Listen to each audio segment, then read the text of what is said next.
The Breakfast Flakes podcast brought to you by the Blue Cat Bar and Grill, next to the Roadside Event Center in Huntley. The Blue Cat, it's where it's at. It is. You left town. It's a road trip. 527, Mark and Paul, hashing it out. 22nd of May. This is the date 18 years ago I moved into my house. This is the date 17 years ago we got 22 inches of snow. Remember that? And we've got some of the mountain passes and higher elevations. Folks, we're gonna get nailed again. This is a long, wet spring in Montana. Hey, tomorrow, 100% chance of rain. Weather Channel said we're going to get an inch. An inch of rain in the mountains is at least a foot. Mm-hmm. That's a foot of snow. You know, if it's of medium consistency. Right. If it's lighter, you get more. If it's heavier, you get a little wetter, but or a little less. But you know who's really watching the forecast now for those mountain passes? Who? The people that spent 10 hours on the Bozeman Hill. Yes, they are. I hit snow when I went to Bozeman this weekend. You hit everything. Yeah, hail, snow, rain, and sunshine. So, yep, it's That's right. I didn't play the camel this morning. One person. Hey, I got a message yesterday from Mark Williamson. You were talking about taking Jake his bill for going across the Golden Gate Bridge. Yeah. Mark's got a son stationed in Dubai. In Dubai, we spent over $250 in a weekend driving around because of the toll roads. Then add another $500 a month for speed cameras because the flow of traffic forces you to keep pace. His son Josh knew people who were getting $1,500 a month or more in speed camera fines. That's just normal over there. Wow. See, we don't have any toll roads here in Montana, but the people in Abu Dhabi do. That's not the joke? How come I miss that all the time? Because it's a Flintstones joke. Oh. Yabba dabba doo, Abu Dhabi doo. Okay. But you keep swinging, Paul, and I respect that. Sorry. Just, hey, I found a zillion girls didn't think I was entertaining, but that didn't stop me, so. But you know, folks, that's how we're going to have to start paying for things is user fee. Instead of just keeping it continually on the people that own property. Yeah. We're taxed out. Yeah, tax exhaustion. It's, I paid my extra ones this week, and this is crazy. You know, they build a new restaurant. How do they pay for it? Mm-hmm. They charge their customers who come to eat there. Mm-hmm. They got to make the bills. That's just it's capitalism. Well, it's funny. We're supposed to accept it because we own the property. And then these landlords who have renters, you bump their rent and they scream bloody murder. Well, guess what? That's part of the deal. But their rent is locked in for a year. Mm-hmm. And most people stay in an apartment less than 1 year. So they don't absorb the increase. The next person does. But it's just like when you go to an event, if you want a better parking spot where you get out sooner or earlier or it's closer, you pay. Yeah. And it's a user fee. All right, I get it. Leading here, something. So, and they got away, you know, with technology and everything, they got away from you using to have to throw a quarter in the thing and then it lets the bar lifts up and lets you through. And oh, I'm sure it's all cashless now, isn't it? Yeah.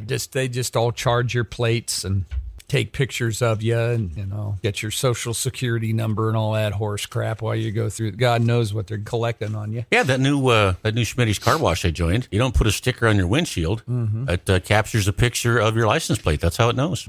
Wonder what would happen if you would take your plate, put it on a different vehicle that's dirty and go through there. Probably work, Paul. Not that I would do it. No. But I mean, look, folks, Paul's a lot of things, but he's not he's not cheating tight. No. It's a big storms in Iowa last night. What's that? Tore down the massive wind turbines they had out there that are supposed to be able to take wind and generate electricity. You know what's bad for the environment? A wind turbine that's on fire. Yes. Twisted pile of rubble. Giant hail. They had giant hail. And giant hail. I don't want giant hail. Yeah. Normally you hear baseball, softball, tennis ball sized. I don't know how big giant is. Hey, I don't know how many times I've had hail in the last 40 years and have lost crops or part of it, and that's just part of the game. But I've been blessed so far that I haven't had hail large enough really to damage buildings, machinery, automobile, stuff like that. I don't want that. The crops, you can always replant. There's always next year. Yeah. A roof, you can reshingle, stuff like that,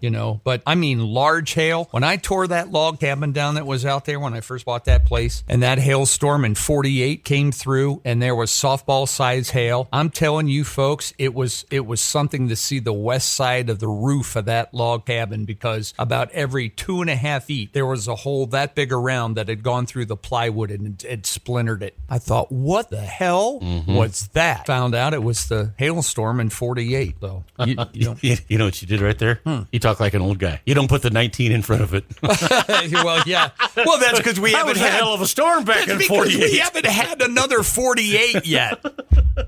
So when we're on the air in 2048, Mark, I will clarify which 48 it is. I'm afraid you might be right. I am afraid I'm going to be deader in a wedge by 48. So that's all there is to it. Funny.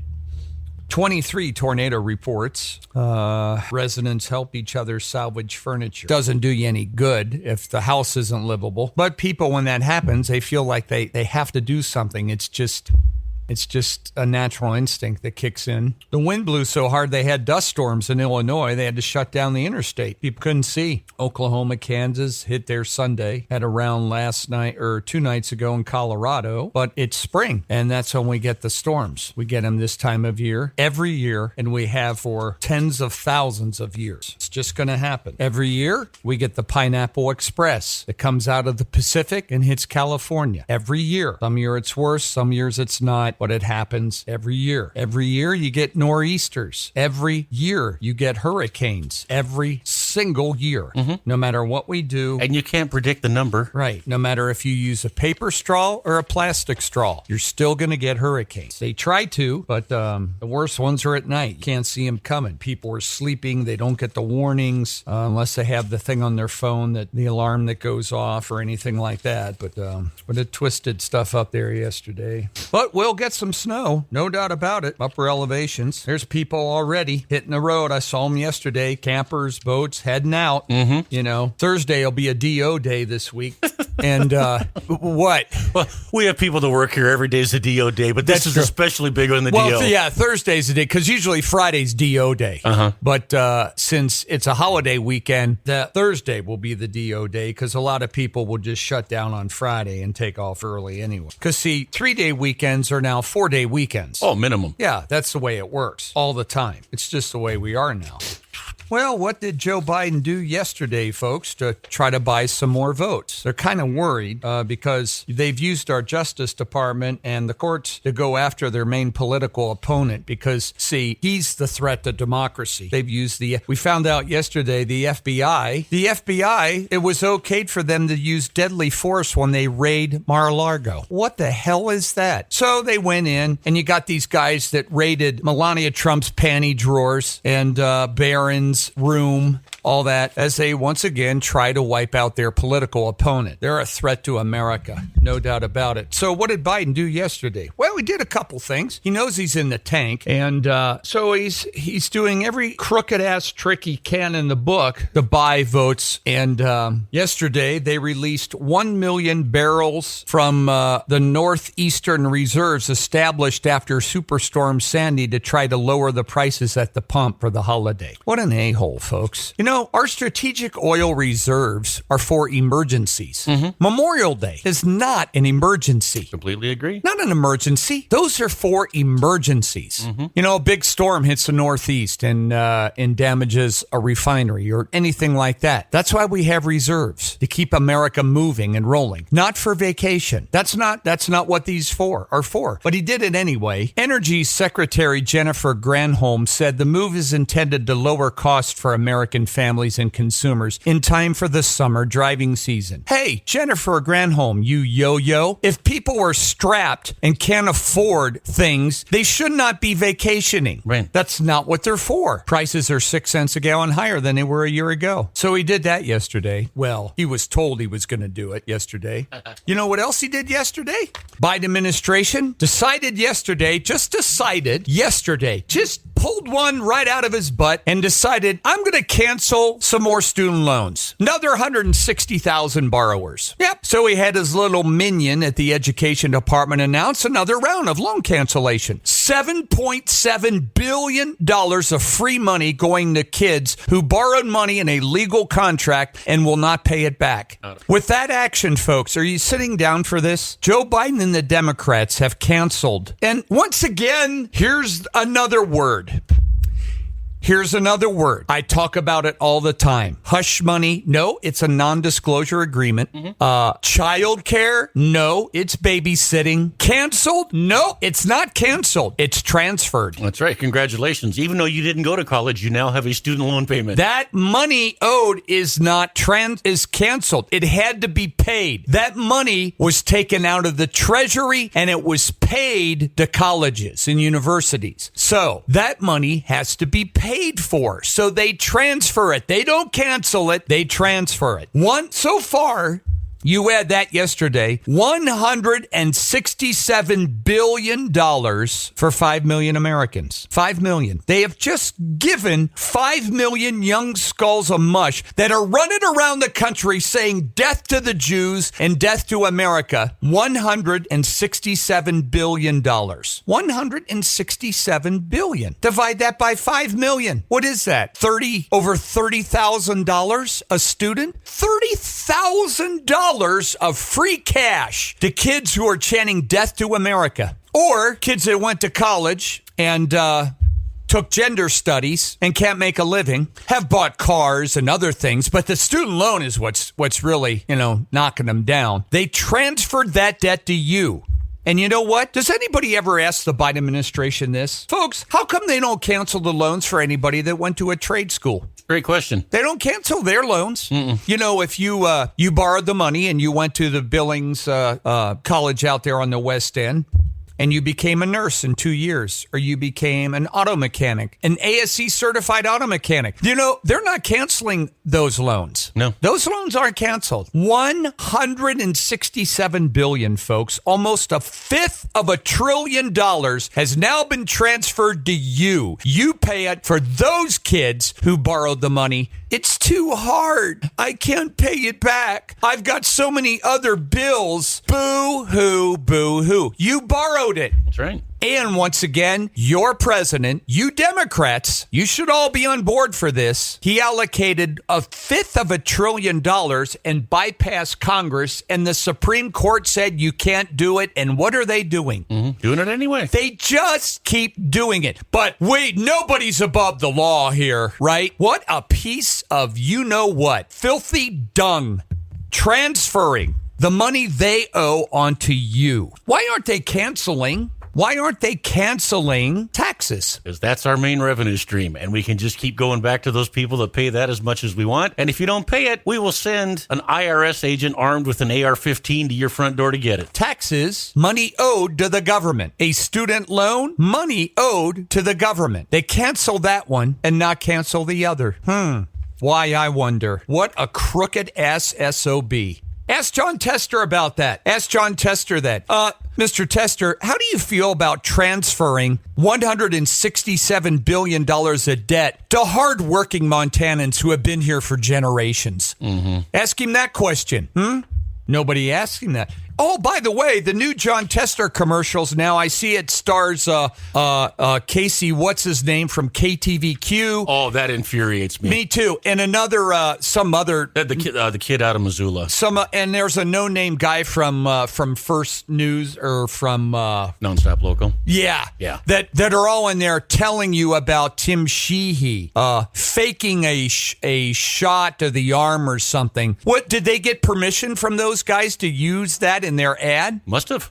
I see them on the street. Wussies. The latest relief in student loans will go to borrowers in 3 different categories. 160,000 borrowers, another $7.7 billion. From day one, I promised to fight to ensure higher education is the ticket to the middle class and not a barrier. Well, you're the big union guy. You're the reasons why salaries are so high. It'll go to 54,000 borrowers who are enrolled in his new income-driven repayment plan, along with 39,000 in an earlier income-driven plan. It's already been heard in the Supreme Court and said he can't do it, but he keeps doing it anyway. No one's above the law, though, right? According to the Education Department, 1 in 10 federal loan borrowers has now been approved for some type of loan relief. It's not loan relief. It's not loan relief. The money has to be paid. It's transferred to you folks. Don't you get that? It's not relief. The Supreme Court rejected his attempt of cancellation. It oversteps the president's authority. So they're trying to make this new plan with different legal justification behind it. It's the same thing. Folks, if it looks like a pile of chicken crap and smells like a pile of chicken crap, yes, then it's a pile of chicken crap. Top to bottom. That's what he's doing. It's a transfer. Don't buy their rhetoric. Under the B7. Ready for some fun? Join the Blue Cat Bar and Grill and the Roadside Event Center for Bingo on Friday, May 31st. Bingo! Huge cash jackpots and great prizes. Come back Monday, June 3rd, as Dave Austin takes you on a journey through the 2000s with throwback music trivia. The Blue Cat is now serving up mouth-watering prime rib every Saturday alongside their legendary steaks. And speaking of legends, try their loaded Bloody Marys. There's always something going on at the Blue Cat Bar and Grill, just 9 minutes east of the Metro exit. And you folks are paying for it. You're sitting out there. You're up this morning working, getting started already. Look what they're doing. Government babysitting, too. That's for everybody next. That's coming, yeah. You know, just one will just, and then here's what we'll do. Then later on, if they win an election, nobody will earn wages anymore. Everything will be run by the government. You just go into the store and you just get what you need, and the government pays them. And then we'll all be equal. Want to degrade? You don't need salaries anymore. No wages. You need medical care. You just go into the government-run medical facilities. They'll take care and you go home. Power, all that kind of stuff. Government just does it. It's what they want. They win one more. And you will see a change of America like you've never, ever seen before if they win one more. One more, especially if they get control of the House and Senate. It's over because they will never, ever again, with all of the new rules, laws that they'll put in place, because they'll have the power to do it, pass it, change it, sign it. There will never be an opposition party ever again. They will make sure all the laws and things that they pass will pretty much institute and solidify their power forever. It's off. Interesting. Yesterday, I wrote an article about things like Mount Fuji and the Smith River and stuff like that. Today, on the front page of the paper, there's a guy on the Smith River floating. I'm just saying, another $500 billion that you folks are going to have to pick up the tab for. Man, oh man. I think after radio, I might look at a position with Montana Fish, Wildlife, and Parks Fisheries Division. Eileen Rice, administrator of that division, placed on administrative leave as of Friday, May 17th. The reason for Rice's absence is shielded by FWP when officials say it was a personal issue. You work for us. Those are our tax dollars. Those are our permit dollars. We should be able to know what's going on. Mike Valesky, chief of operations, has been on administrative leave since last October because he got cited while he was hunting, and the case was dismissed back in March, but he still hasn't been back to work. Last June, FWP Director Hank Warsh stepped down. He was replaced by Deputy Director Dustin Temple. Sounds like we got to get in there and find out what's going on. FWP. That's right. They did a survey which highlighted problems with the agency's Human Resources Division. Well, yes. I talked to one last week, stopped on the road to tell him about some stuff that was going on. And I got a phone call I got to take. But hey, nice chatting with you. Okay, FWP. Don't worry, we got a tall tree out here. We'll take care of it. That's right. If you're not, we will. Oh, Flathead Lake's going to be 2 feet higher than it was last year. That's impossible. The drought, snow levels are only 40% of normal, and it's going to be 2 feet higher than last year. That's a beautiful lake. Great area. Well, it was till Tim Sheehy bought a place up there and ruined it for the rest of us. Till all these families started moving in. Oh my God. Raising a family here. Well, it's that little oval, folks, that you're circling. That's what does all this to you.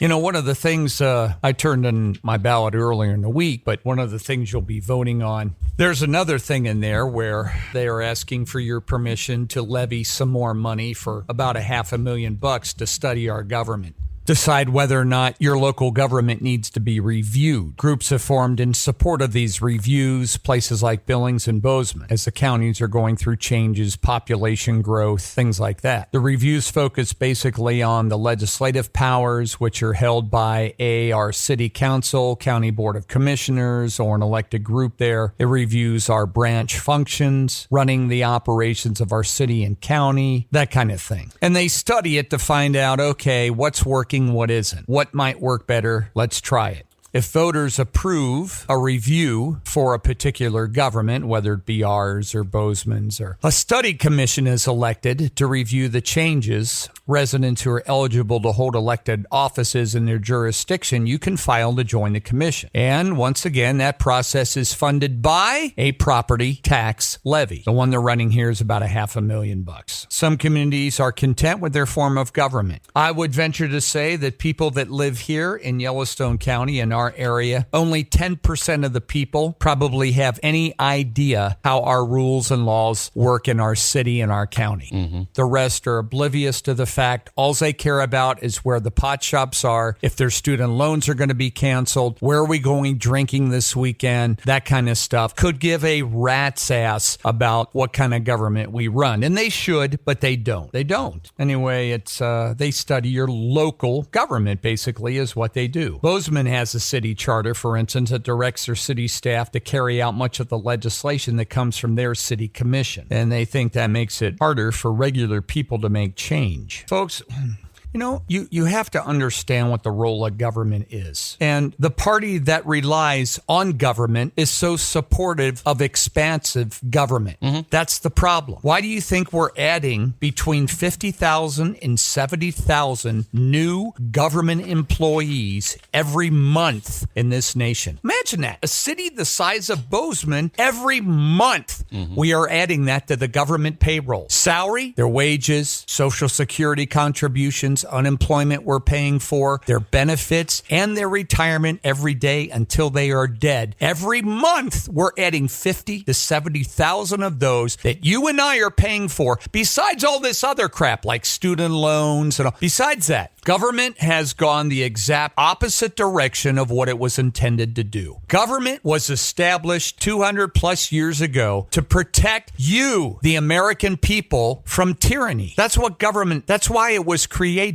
It wasn't created to provide you everything and regulate every day of your life. No, that's not what it was for. It was there to guarantee that your freedoms and liberties would forever be in place, and you would have those rights, life, liberty, the pursuit of happiness. Right. You would always have those guaranteed forever, and nobody would infringe upon them. We've changed that now. We've gone just directly the opposite. Government has expanded to take care of everything in your life, reduce your freedoms, and be responsible for everything. It's done exactly opposite what it was supposed to do. Under the B7. Ready for some fun? Join the Blue Cat Bar and Grill and the Roadside Event Center for Bingo on Friday, May 31st. Bingo! Huge cash jackpots and great prizes. Come back Monday, June 3rd, as Dave Austin takes you on a journey through the 2000s with throwback music trivia. The Blue Cat is now serving up mouth-watering prime rib every Saturday alongside their legendary steaks. And speaking of legends, try their loaded Bloody Marys. There's always something going on at the Blue Cat Bar and Grill, just 9 minutes east of the Metro exit. And it's grown way too large. It's expanded way too rapidly. It's cost us all way too much money. It's inhibiting all of us from attaining our goals. We all want to retire. We all want to live a great life. We all want to have the money to do it. And government has expanded so rapidly, folks, you don't have the money. Just yesterday, they spent another $7.7 billion taking your money from you and paying off the loans of all these deadbeats that have borrowed and decide they want free money and don't want to pay it back. What the hell's going on here? And so we're guilty of it here locally. We're guilty of it statewide, and we're guilty of it nationally with an expansive government that has grown too large, too big for our britches. Folks, you want to make changes in this town? We have a little bitty town. When you compare Billings, Montana to the rest of the United States, we are just, in the whole scope of things, we are a Flaxville compared to all the rest rest of the major cities in America. But our people who are in government and people with the Downtown Billings Association and the Chamber and the City Council, they don't want to look at us like that. They want to look at us as an up-and-coming Denver. And we need to get bigger and better and more government and more this and more. And no, we don't. We're just a small area. Why do we have, folks, and I will fight for this till the day I die, why do we have two separate governments in our little bitty town? Don't need them. Why? And you're paying for both of them. Why? We have a city council and we have county commissioners. We have a city police department. We have a county police department. Two different motor pools, administrators, blah, blah, blah, this and why? For a town of 130,000 people? Why? We don't need all that expansive government. We have a county finance director. We have a city finance director. I mean, folks, double, everything. We don't need it. And you know who pays for it? You do. Why? In our little bitty town, we're 256 in the nation for size. I mean, we don't even count. And yet we have two governments here to run our city. Two. Retirements, benefits, wages, all that. Makes no sense. No sense at all. None. Zero. But we do it. And the cost is all passed on to you. Makes no sense. No sense whatsoever. And then they want you to okay an additional tax, an additional levy, so they can study that again and come up with their other dumbass things that they want to do. We don't need two separate governments in this area, folks. We just don't need them. Don't need them, but we have them. If we would combine, just for instance, our law enforcement, then we would be up to standards and the required amount of officers per population that they said make safe areas. We'd be fine. We'd have plenty. But if you look at them individually, well, we're short 10 or we're short 6 here or short there. Well, yeah, but combine them, we're not. Our Billings City police cars, they look different than our Yellowstone County Sheriff's cars. They've got their own motor pool. Why? Because that's the way they want it. Big government, expansive government, more people, more revenue, more jobs, more of your money. We don't need two separate forms of government here. City councilmen, and we got county commissioners. Paying all of them. City administrator runs the city budget. We got a county administrator running county budgets. You got city taxes and county taxes. What the hell's the deal here? Huh? Double down. We don't need it. If you want to review it. And whenever they do these reviews anyway, they never review to reduce. Oh, no. They review to grow, expand, do bigger and better things, not the other way. So that circle, folks, means a lot. That's the one thing yet that they haven't figured out how to control. They try to cheat. They try to swindle. They try to buy. They try to persuade any way they can with money, checks, forgiveness, you name it. But you, in the end run, are the ones that are going to fill out that little oval there. And not enough people do it. Look at the last safety levy they ran, and for the schools, they only had a 37% turnout. 37%. Hell, the other 63 didn't even know there was a levy running. They're oblivious from day to day. Well, it's so much work to fill it out and put it in the envelope. Yeah, I know. But I still reserve the right to complain about my taxes going up. Yeah, so your little check in that box matters, folks. But just cost you more today. More loan transfers to you, the average taxpayer, thanks to the people that you filled in the circle for. Hey, we got some tickets for some monster truck here or something today. Oh, good. Let's see. Give these away by Friday. 2 tickets for admission, 2 tickets to ride a monster truck at the new Shrine Motorsports Park. I don't know where that's at. I don't either. Side-by-side mud drags on Saturday. They might not even have to water that down after tomorrow. Bring your lawn chairs. Coolers are welcome. Look for the semi-trailer 5 miles north of Billings on the Roundup Road. Well, maybe that's out your way, farmer. I'm further than that. You can Google the Shrine Motorsports Park for more information. 5 miles north of Billings. Huh, I'll be darned. Well, there you go. Have some of those today, I guess. Don't know where that's at. You would think I would see it even out there. Unless it's the one just right up from Independence School, but that's not 5 miles out. Cash only. 5 miles towards Roundup on the left. Look for the semi-trailer with the banners at the entrance gate. Okay. Well, there's none out there right now. Well, and they got stuff planned all summer. Mud Drags June 8th, July 27th, September 28, 29. Huh. Oh, no. Oh, yeah. The big rigs are coming. The mud is deep. Is he stuck? Oh, no. Oh, yeah. We'll sell you the whole seat, but you're only going to need the edge. That's right. First news coming up, 6:14. The Breakfast Flakes podcast brought to you by the Blue Cat Bar and Grill, next to the Roadside Event Center in Huntley. The Blue Cat, it's where it's at.